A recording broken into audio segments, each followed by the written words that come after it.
Gilas may bagong coach na at Renz Abando may sagot sa offer umano ng Warriors. Ating tunghayan kabady. Bago ang lahat ay pakisuportahan ang page na aking pinamagatang Sports Update at pakihit ang subscribe at bell button para lagi kang updated kabady. Maraming salamat.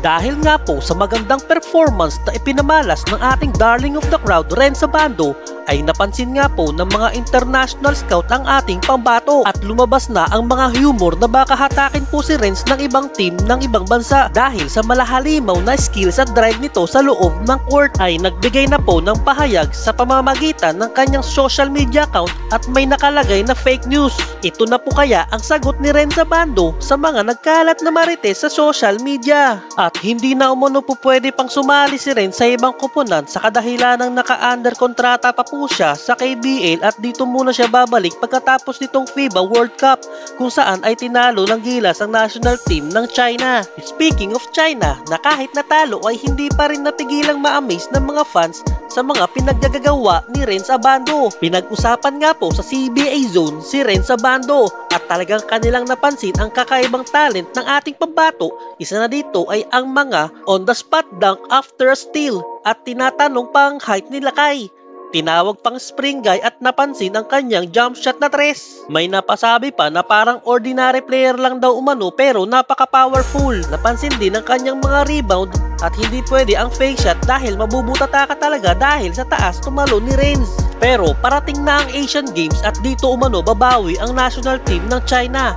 Lalo na wala na ang mga pambato natin na sina Renz Abando, Kai Sotto at Jordan Clarkson. Speaking of Asian Games, ay may bago na pong napiling coach na magmamando sa team ng Gilas sa darating na Asian Games na gaganapin po sa bansang China. Ito ay matapos mag-resign ni Coach Chot Reyes bilang head coach na papalitan ni Coach Tim Cone. Ayon po sa Samahang Basketball ng Pilipinas, ay si Coach Tim Cone na ang hands down choice nila. Halina't pakinggan natin ang kanilang pahayag. Minute was wasted to persuade the PBA's winningest coach with intervention of San Miguel Corporation President CEO Ramon S. Ang to reconsider his earlier position and handle the national team. The Barangay Ginebra coach Tim. Ayon po kay Coach Tim ay wala umano siyang idea na siya ang papalit sa pwesto ni Coach Chot. Pero hindi naman daw po niya matanggihan ang tungkulin na ito para magmando sa Gilas sa darating na Asian Games. Kinausap niya na rin muna umano si Coach Chot bago tanggapin ang alok ng SBA. I talked to Chot and he gave me his blessing. He told me that he thought I was the best guy for the job. If everybody has my back, I feel like there's a chance that we can succeed.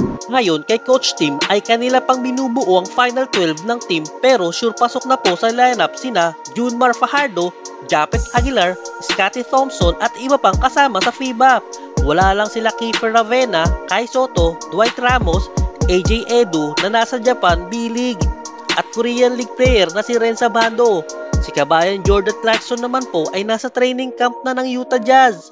Si Coach Tim ang head coach noong nanalo ang Gilas ng gold sa 1998 Jones Cup at gold sa 2019 SEA Games. Ating tunghayan ito kabady.